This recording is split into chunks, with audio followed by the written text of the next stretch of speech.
हाय लोगोफोर आं दिनै लोगोफोर आं गामियाव फैदों दिनै लोगोफोर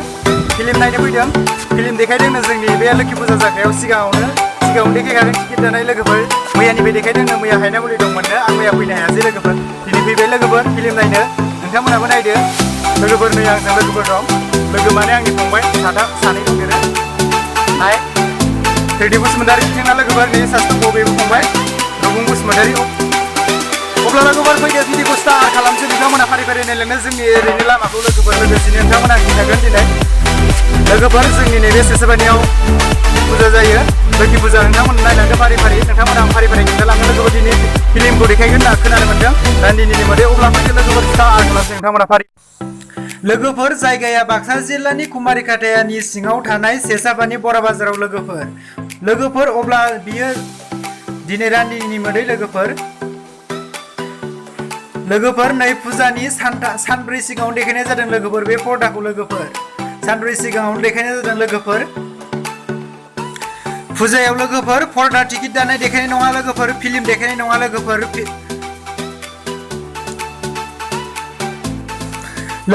लोखि फुजाया 13, 14, 15, 16 सानब्रैनि हाबाफारि लोगोफोर फुजानि सिगाङावनो नै फिल्मफोर फुजायाव फिल्म देखायनाय नङा लोगोफोर मानो होनबा सोरां मन्जु थियेटार दं लोगोफोर बिनि थाखायनो नैबे फिल्मखौ फुजानि सिगाङावनो लाबोखानाय जादों लोगोफोर सोर नायनो गोसो नायफैनो हागोन लोगोफोर गाबोन सानसे दंबावो सानथाममोन लोगोफोर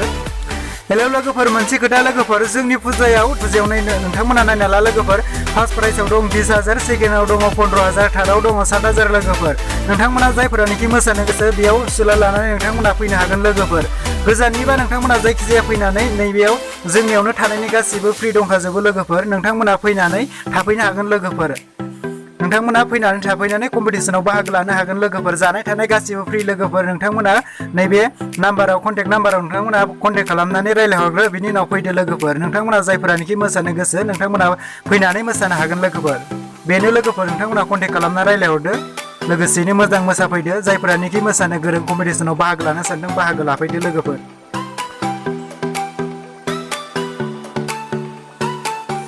हाय लोगोफोर जों दा लामा थांगासिनो लोगोफोर साइकेलजोंसो फैदों जों मानो होनबा खाथि जायो नालाय न'नि खाथि बारा गोजान जाया खाथिथार लोगोफोर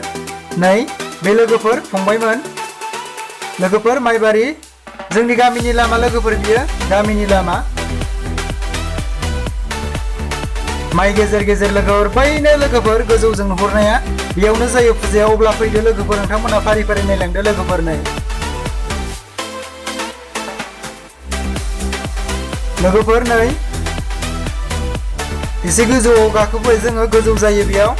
लोगोफोर नै बे गासिबो फिल्ड गोजा लोगोफोर नैबे जों बाथौ मन्दिर आनसलिकनि बाथौ जोंनि सेसाबानि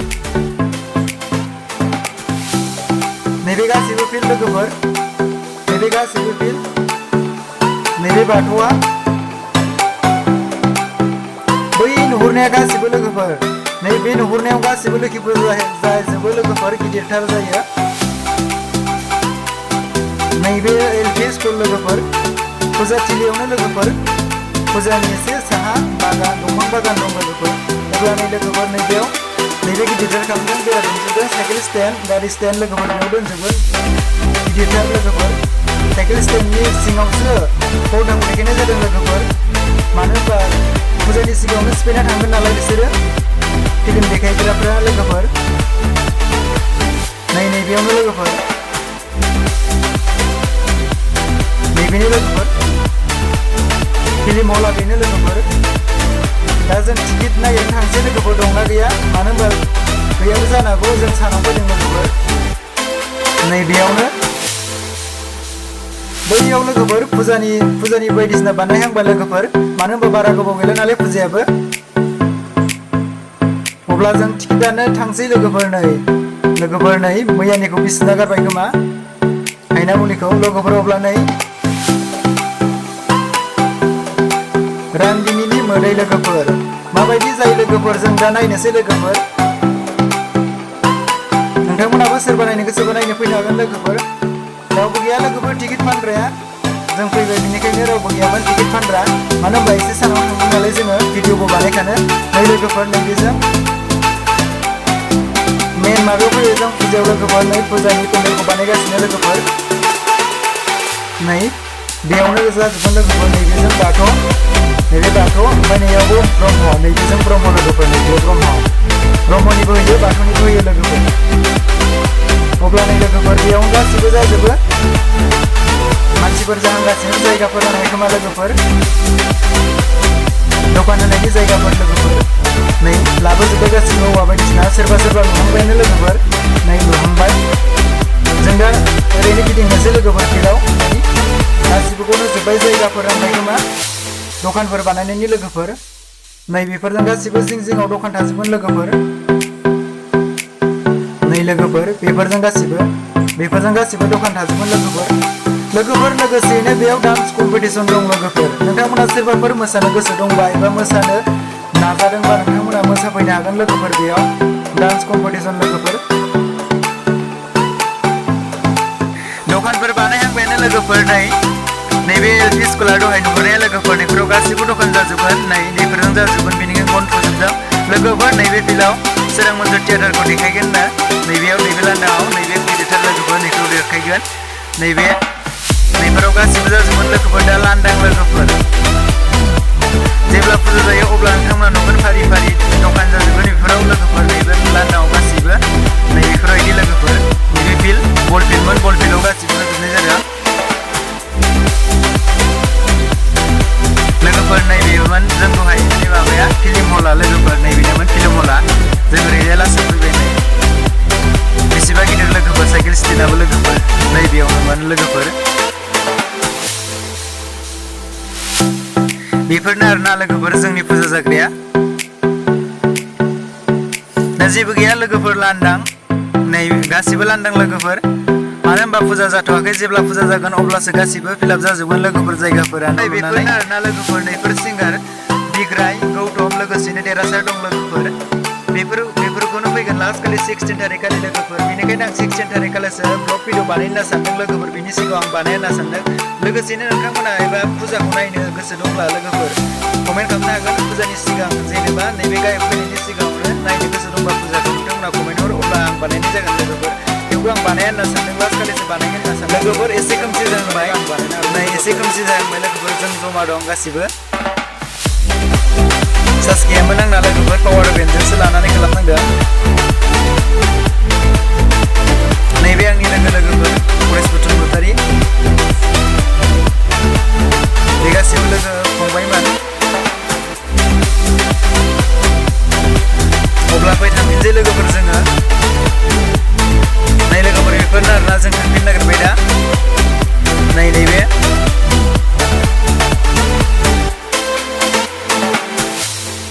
नैबे फुजानि मन्दिरफोर नैबे जों ब्रह्मनि नैबे जों बाथौनि लोगोफोर बानायहांगासिनो लोगोफोर दा नै मन्दिरखौ साजायगासिनो लोगोफोर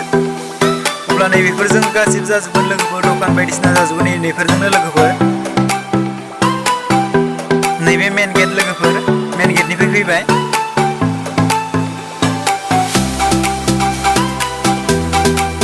बे जोंनि लामा लोगोफोर नैबे दखान बरा बाजार दखान दख'ना बायदिसिना फानदों फुजानि लोगोफोर नै बे बरा बाजार दखान लोगोफोर नैबे मेन लामा लोगोफोर फुजानि मेन लामा नैबे लोगोफोर बायदिसिना सिथाबना दोनदों बेफोरखौ देखायगोन खोमा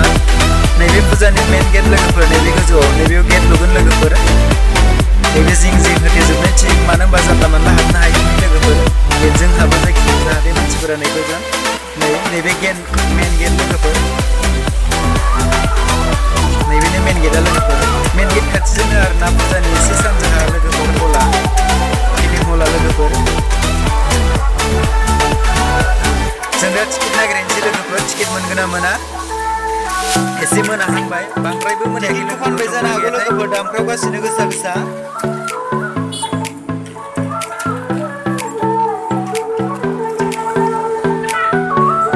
लामा खाथियावनो लोगोफोर नाय लोगोफोर लामा खाथियावनो फिल्म हलाबो लोगोफोर फुजायावनो दङ लोगोफोर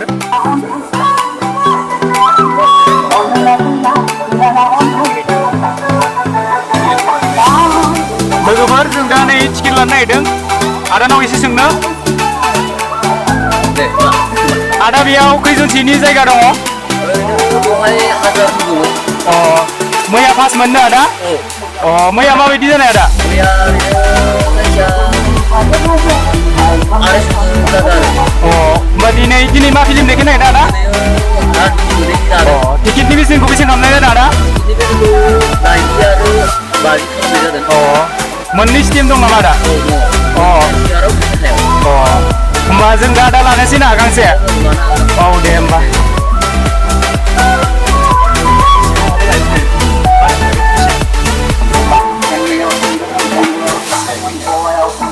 दा आदाया जोंनो टिकेटखौ हरनो नागिरबाय जोंनो दा सियारनिखौ नांगौ आदा 80निखौ औ लानो हागोन गांसे हर आदा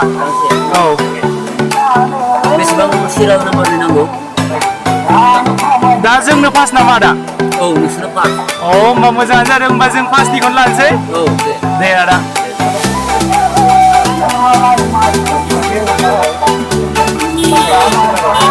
एसे बारा मोनायाखै लोगोफोर नै सानसो बेनिखायनो रावबो गैथ'वा दा मोनाबा जागोन लोगोफोर नै दा सानसो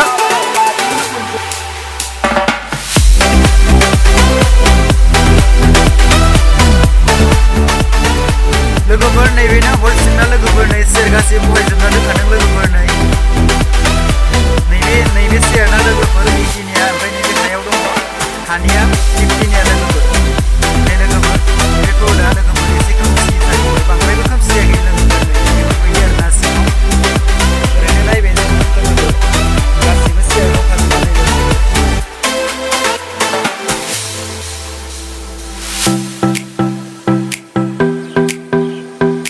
लोगोफोर नै जों दा नायफुबाय थानाय समावनो लोगोफोर अखा हाना होबाय अखा सेस अखा हाजोब्बाय लोगोफोर नै दा फिल्मा सुरु जागासिनो अखा हाबाबो लोगोफोर नै अखा हाजोब्बाय नै लोगोफोर नै अखा हानाय गैजोब्बाय बेनिखायनो एसे माबा जादों नै लोगोफोर थेवबो फिल्म बेखायनो बन्द' जायाखै लोगोफोर अखा हागासिनो लोगोफोर आंथ' नोंथांमोननो फिल्मखौ देखायनो हाला लोगोफोर जास्ट ओरैनो देखायबाय आरो ना लोगोफोर नै फिल्मा गोजौजों स्टार्ट जागासिनो लोगोफोर नोंथांमोना देखायनो हानाय नंला लोगोफोर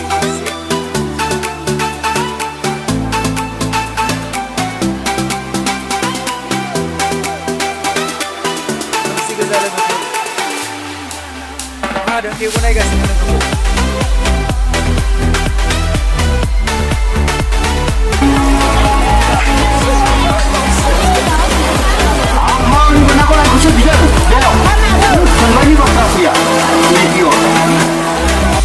लोगोफोर अब्ला आं नोंथांमोननो बेखौनो खिन्थाबाय लोगोफोर दिनैनो जास्ट ओरैनो ब्लग भिडिअ बानायना खिन्थाबाय लोगोफोर जोंनि फुजानि बागै लोगोसेनो फिल्म पर्दा नायनायनि बागै लोगोफोर बेनो लोगोफोर अब्ला आं नोंथांमोननो दिनै बेखौनो खिन्थाबाय जास्ट ओरैनो ब्लग भिडिअ बानायनानै लोगोफोर नोंथांमोना जायफोरानोखि फैनो गोसो फैनो हागोन फुजा नायनो लोगोफोर जायगाया जाहैबाय बाक्सा जिल्ला कुमारिखाटानि सिङाव थानाय सेरसापानि बरा बाजाराव लोगोफोर सानब्रै लोगोफोर 13, 14, 15, 16 सानब्रै जागोन लोगोफोर फुजाया गिदिरानो लोगोफोर जायफोरानोखि फैनो गोसो फैनो हागोन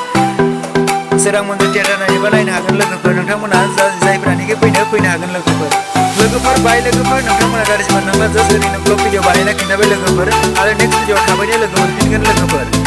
लोगोफोर बाय नोंथांमोनखौ नेक्स्ट भिडिअ थाबैनो लोगो मोनफिनसिगोन बाय लोगोफोर बाय